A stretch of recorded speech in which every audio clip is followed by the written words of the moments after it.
देख रहे हैं आप, मेरा नाम है राहुल भारद्वाज। सुबह की बड़ी खबरों की शुरुआत करेंगे। मेरे साथ हैं मेरी सहयोगी मनीष शर्मा। बिल्कुल, और बात करेंगे बड़ी और अहम जानकारी के साथ। तो राजस्थान में भवरी देवी अपहरण और हत्याकांड का मामला एक बार फिर से सुर्खियों में आ चुका है। 23 साल पहले भवरी देवी कांड में अब एक नया मोड़ आ गया है। हत्याकांड मामले में दोषियों को सजा भी सुना दी गई है, लेकिन जोधपुर सीएमएचओ आज तक एएनएम भवरी देवी को मृत मानने को ही तैयार नहीं है। वहीं जोधपुर हाईकोर्ट ने 2 साल पहले ही भवरी देवी के बेटे और बेटियों को पेंशन देने का आदेश जारी किया, लेकिन अब तक पेंशन चालू नहीं की गई है। तो उनके बेटे साहिल पेमावत और दोनों बेटियों ने बीते 3 सितंबर 2025 को हाईकोर्ट में अवमानना की याचिका दायर की। 9 सितंबर को सुनवाई की गई। कोर्ट ने सीएमएचओ सहित अन्य जिम्मेदार लोगों को नोटिस जारी किया है, जवाब भी तलब किया है। वहीं कोर्ट ने जरूरी कागजात भी दाखिल करने की यहां पर बात कही है और याचिका में बताया गया है कि भवरी देवी के मृत्यु प्रमाण पत्र नहीं होने का बहाना बनाकर पूरे मामले को अटका रखा है, ताकि यहां पर, जबकि तत्कालीन जोधपुर सीएमएचओ ने ही 16 जनवरी 2012 को आदेश जारी किया था और भवरी देवी को मृत मानकर उसे सेवा से बाहर करने यहां पर बाहर किया गया।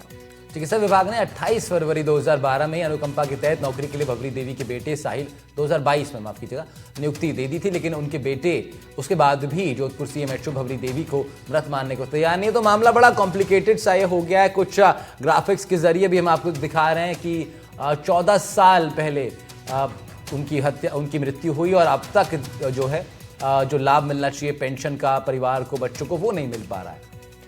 तो बड़ी बात आप ये जानिए, साल 2011 को एएनएम भवरी देवी की हत्या की गई, लेकिन 14 साल के बाद भी परिवार को पेंशन नहीं मिल पा रही है। जोधपुर हाईकोर्ट ने 2 साल पहले भवरी देवी के परिवार को पेंशन देने का आदेश दिया, लेकिन जोधपुर सीएमएचओ भवरी देवी को मृत मानने के लिए तैयार नहीं है। तो अब सवाल यह है कि भवरी देवी को जिंदा क्यों मान रहे हैं जोधपुर सीएमएचओ? कोर्ट ने आदेश दे दिया है। कोर्ट ने कहा है कि परिजनों को तमाम सुविधाएं मिलें जो पेंशनधारी को मिलती हैं। तो फिर क्यों ये कॉम्प्लिकेशंस बनी हुई हैं? अनुकंपा पर बेटे को नौकरी हालांकि मिल चुकी है, लेकिन फिर भी इस पूरे प्रकरण में कुछ कॉम्प्लिकेशंस हैं। हमारे संवाददाता जुड़ेंगे हमारे साथ, उनका रुख करेंगे हम लोग। अरुण हर्ष जुड़ रहे हैं हमारे साथ जोधपुर से, उनसे जानकारी ले लेते हैं। मनी और सहयोगी अरुण हर्ष इस वक्त मेरे साथ मौजूद हैं। अरुण, ये बताएं, हाईकोर्ट ने सीएमएचओ को नोटिस भेजा और आदेश भी जारी किया था यहाँ पर तत्कालीन सीएमएचओ ने 2012 को, लेकिन बड़ा सवाल ये कि आखिर भवरी देवी को मृत क्यों नहीं मान रहा है सीएमएचओ? इसके पीछे के कारण क्या बताए जा रहे हैं? तो सहयोगी का रुख करेंगे और जानेंगे इस मामले को लेकर ताजा अपडेट क्या है। लेकिन जैसे कि सवाल राहुल जो है हमारे सहयोगी खड़े कर रहे हैं और एनडीटीवी भी लगातार पूछ रहा है, आखिर क्यों इस मामले के पीछे की वजह क्या निकलकर सामने आ रही है? क्यों सीएमएचओ अड़े हुए हैं ये मानने पर कि भवरी देवी मृत नहीं है, जबकि तत्कालीन सीएमएचओ ने 2012 को आदेश जारी किए थे कि भवरी देवी को मृत मानकर उसे सेवा से बाहर किया जाए। इतना ही नहीं, 2012 में अनुकंपा के तहत बेटे को नौकरी भी मिली। और अरुण जुड़ रहे हैं हमारे साथ। अरुण, ये तो वही बात है, बार बार उसी बात की तस्दीक है कि सरकारी काम जो है वो तो फिर राम भरोसे ही होते हैं। और इस राज्य में ये बड़ा सवाल पैदा हो रहा है कि भाई जब कोर्ट का आदेश आ गया, सब कुछ साफ है, बावजूद उसके इतनी कॉम्प्लिकेशन क्या है इस केस में? देखिए, सबसे बड़ी बात यह है कि भोलाराम के जीव की तरफ भौरी की आत्मा, अगर कह सकते हैं, सरकारी दफ्तरों के चक्कर काट रही है और अपने बेटे को पेंशन का लाभ दिलाने के लिए तहसीलदार की एक लापरवाही के कारण से जो है उसको अभी तक पेंशन नहीं मिली है। राजस्थान हाईकोर्ट ने जबकि स्पष्ट कर दिया था, उसके बावजूद 21 महीने बीत गए और जो है हाईकोर्ट का आदेश भी देख सकते हैं आप, सरकारी अधिकारी नहीं मान रहे हैं और इसी की अवमानना याचिका दायर की गई है, जिसमें कह सकते हैं अब जो जिस तरह से आदेश दिया गया है, निश्चित रूप से चिकित्सा विभाग के अधिकारियों से भी हमारी बात हुई। उन्होंने बताया तहसीलदार की गलती थी और तहसीलदार कह रहा था स्वास्थ्य विभाग की गलती है, जबकि स्वास्थ्य विभाग की अगर गलती मानी जाए तो जब स्वास्थ्य विभाग ने 2012 में उसको नौकरी दे दी थी और उस समय यह मान लिया गया था कि सेवा से पृथक कर दिया गया था भौरी देवी को, उसकी जगह उसके पुत्र को दी गई थी। तो उसके बावजूद स्वास्थ्य विभाग की भी लापरवाही सामने आई है, साथ ही साथ तहसीलदार की भी जो लापरवाही सामने आई, निश्चित रूप से कह सकते हैं हाईकोर्ट के आदेश की पालना नहीं हुई। इसी कारण से अवमानना याचिका लगी गई, जिसमें चीफ सेक्रेटरी हेल्थ को भी हाईकोर्ट ने तलब किया है। अच्छा अरुण, एक सवाल और रहेगा आपसे मेरा कि आप बता रहे हैं कि स्वास्थ्य विभाग की इसमें लापरवाही सामने आई है, जो लापरवाह हैं उनके ऊपर कोई एक्शन अब तक हो रहा है? और जब आदेश 2 साल पहले दे दिया गया था उस पर अमल अब तक क्यों नहीं किया जा रहा है? देखिए, सबसे बड़ी विडंबना यही है कि जब राजस्थान हाईकोर्ट ने आदेश दे दिया, उसके बावजूद जब उसकी निर्णय की कंपाइल्स नहीं हुई, तब अवमानना याचिका लगी। और निश्चित रूप से अब हाईकोर्ट का क्या रुख रहेगा जब इनको बुलाया गया है, क्या हाईकोर्ट इनको सजा देने के लिए सरकार को निर्देशित करता है। लेकिन अधिकारियों की लापरवाही निश्चित रूप से कह सकते हैं, जिस तरह से जो है लगातार भौरी देवी का पुत्र साहिल है, जो लगातार सरकारी विभागों के चक्कर काटता रहा, तहसीलदार पिपाड़ और बोरुंदा के साथ संपर्क में रहा, वहां भी उसको जब सर्टिफिकेट नहीं मिला, उसका हवाला देकर स्वास्थ्य विभाग ने है जो पेंशन जारी नहीं की। लेकिन उससे पहले हाईकोर्ट ने कह दिया था, सारी आपको जो है स्वास्थ्य विभाग को कह दिया था। और उसी कारण से आप देखिए ना, सबसे बड़ी बात है, एक आदमी पिछले 15 साल से नौकरी कर रहा है, 13 साल से, और उसको आप ये कह रहे हो कि उसकी मदर जिंदा है, यानी भौरी कागजों में जिंदा है, इस तरह से कह सकते हैं। और उसकी जगह जब उसके पुत्र को नौकरी लगा दी, तो स्वास्थ्य विभाग ने तो लगाई थी, लेकिन ये बात विभाग के अधिकारियों को समझ में नहीं आती है। अब हाईकोर्ट की फटकार पड़ी है, अवमानना याचिका लागू हुई है, जिसमें उनको अगली पेशी पर बुलाया। निश्चित रूप से देखना होगा हाईकोर्ट किस तरह से इसको लेता है। लेकिन कह सकते हैं अधिकारी की लापरवाही के कारण से जो है भौरी को अभी भी कह सकते हैं कागजों में जिंदा मान रहे अधिकारी। और अरुण, परिजनों से आपकी बातचीत हुई, क्या उनका रिएक्शन है, किन संघर्षों का सामना उनको करना पड़ रहा है? निश्चित रूप से देखिए, ये सबसे बड़ी बात यह है कि राजस्थान का हाई प्रोफाइल मामला था, जिसमें करीब 13 अपराधी, जिसमें मंत्री और विधायक तक और उसके साथ करीब अन्य लोग जो थे, करीब 13 लोग जेल में थे, और अभी मामला चल रहा है। इसके बाद में भौरी की हत्या के बाद में जो है उसका पति को भी जो है पुलिस ने ये कहकर, सीबीआई ने ये कहकर गिरफ्तार कर लिया था कि षड्यंत्र में वो भी शामिल था।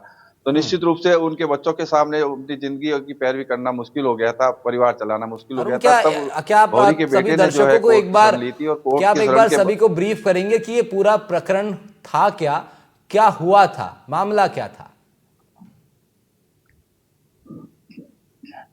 देखिए, अगर बात की जाए तो भौरी देवी नाम की एक युवती थी, जिसके मंत्री के साथ की एक सीडी वायरल हुई थी, और सीडी वायरल होने के साथ साथ एक विधायक का भी नाम आया था। तत्कालीन कांग्रेस सरकार की ये घटना है, और 2011 की ये घटना है, सितंबर की, जब भौरी अपनी गाड़ी बेचकर उसकी रकम लेकर घर जा रही थी, लेकिन घर नहीं लौटी, और रास्ते में उसका अपहरण करके किसी ने हत्या कर दी थी। जिस मामले की चर्चा पूरे प्रदेश में हुई थी, और मुख्यमंत्री ने इस मामले की जांच सीबीआई से करवाई थी, और सीबीआई ने करीब इन मामले में 13 आरोपियों को मुलजिम मान के उसको चालान पेश किया था। सबसे बड़ी बात यह है कि इस मामले में भौरी देवी की अस्थियां तक नहीं मिली थी, हड्डियां तक नहीं मिली थी। एफबीआई को जो भेजी गई थी, वो उसमें भी उसकी पुष्टि नहीं हुई थी। यह अलग बात है, जब उस समय जब इस तरह का प्रकरण उठा था और पूरे प्रदेश में जो चर्चा बनी थी, उसके बाद में कह सकते हैं भौरी के बेटे साहिल को नौकरी पर सरकार ने लगा दिया था। लेकिन उसके बाद के जो भौरी के पेंशन लाभ था, वो पेंशन लाभ नहीं मिलने के कारण से कह सकते हैं निश्चित रूप से जो है हाईकोर्ट की शरण ली उन लोगों ने। और अब हाईकोर्ट ने जिस तरह से 21 महीने पहले आदेश दिया, उसकी पालना नहीं होने पर अवमानना याचिका दायर की है। निश्चित रूप से अगली पेशी पर जो है भौरी के परिवार को शायद जो है चिकित्सा विभाग पेंशन दे देगा। ठीक है अरुण, आप रहिएगा हमारे साथ, एक बार पूरा जो मामला है और अपडेट है और जो तमाम सवाल खड़े हो रहे हैं वो दर्शकों तक हम जानकारी जरा दे दें। ग्राफिक्स हमने दर्शकों के लिए तैयार किए हैं ताकि आसानी से दर्शक समझ पाएं कि आखिर कहां पेच इस मामले में फंसा हुआ है। और एक बार फिर से आपको जानकारी दें कि 1 सितंबर 2011 को एएनएम भवरी देवी की हत्या कर दी गई, लेकिन 14 साल के बाद भी परिवार को पेंशन नहीं मिल पा रही है। पेंशन का इंतजार है परिवार को। कोर्ट ने 2 साल पहले भवरी देवी के परिवार को पेंशन देने का आदेश दिया था, लेकिन अब तक वो आदेश जो है वो इम्प्लीमेंट नहीं हो पाया, उसका कोई असर नहीं देखा गया, क्योंकि जोधपुर के जो सीएमएचओ हैं वो अब तक भवरी देवी को मृत मानने को तैयार नहीं है। सीएमएचओ ने मृत्यु प्रमाण पत्र ना होने का बहाना बनाकर पेंशन रोक दी।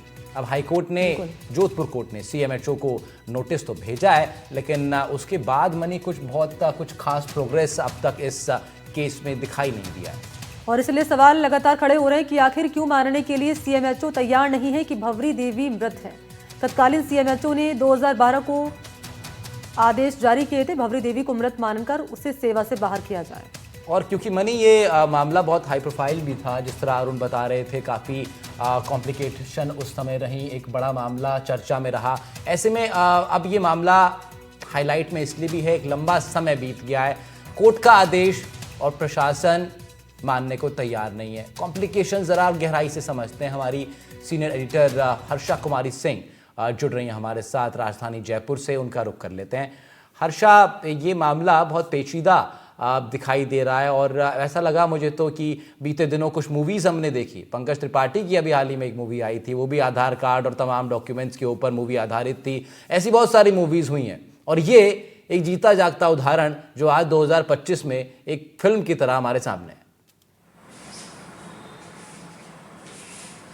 जी बिल्कुल, देखिए सबसे चर्चित ब्लैकमेल और मर्डर कांड था ये राजस्थान का, और बहुत लंबी चली थी ये प्रक्रिया।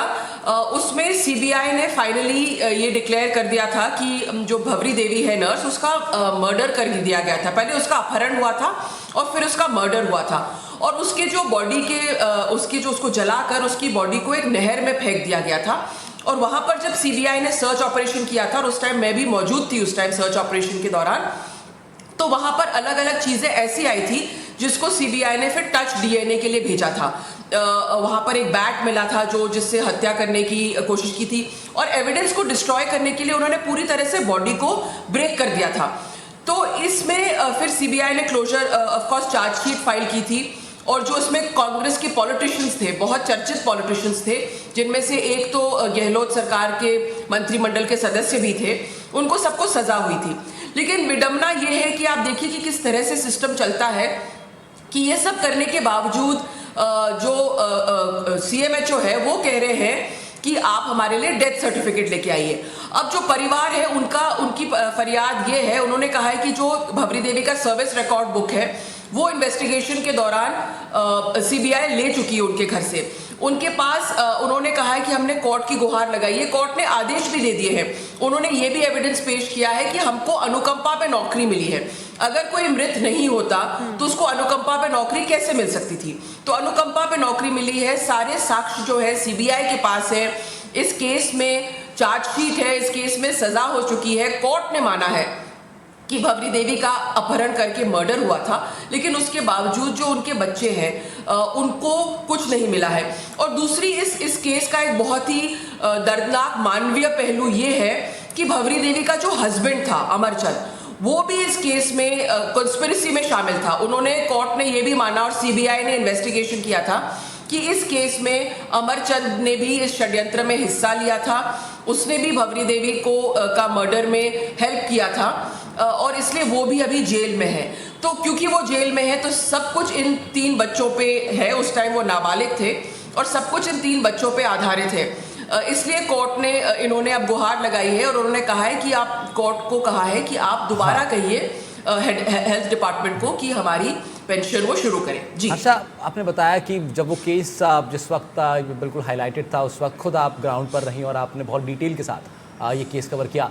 तमाम अपडेट्स अभी हैं और ये सब कॉम्प्लिकेशन चल रही हैं कि पेंशन नहीं मिल रही है और बच्चे अभी जो हैं उन सब सुविधाओं को नहीं पा रहे हैं। लेकिन क्या आप थोड़ा बता पाएंगी उस केस के बारे में, क्यों वो इतना हाई प्रोफाइल केस बन गया, उसकी बारीकियाँ क्या थी, क्या ऐसे उसके पहलू थे जिसने इस केस को प्रदेश का सबसे बड़ा एक मर्डर मिस्ट्री बना दिया था उस वक्त?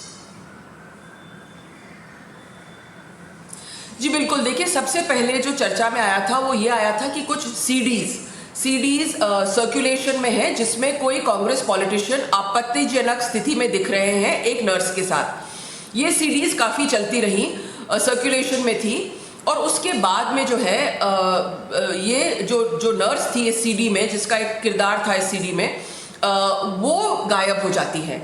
उसके बाद में उनके जो हस्बैंड है अमरचंद, वो एक हेबस कॉर्पस लगाते हैं कि मेरी वाइफ गायब हो गई है। 1 सितंबर का मामला था, 1 सितंबर 2011 का मामला था। वो अपनी गाड़ी के उसने अपनी गाड़ी बेची थी और अपनी गाड़ी बेचने के वो पैसे लेने के लिए वो अपने घर बेलाड़ा से निकली थी और बोरुंदा गई थी।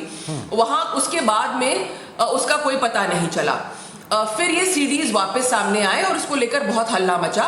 उस टाइम जो जोधपुर के रेंज आईजी थी, उन्होंने भी हेबस कॉर्पस का उनको रिप्लाई करना था। और फिर मैं रोक रहा हूँ आपको यहाँ पर, सीबीआई को दे दिया था। बहुत डिटेल से हर्षा बता रही हैं तमाम पहलुओं को।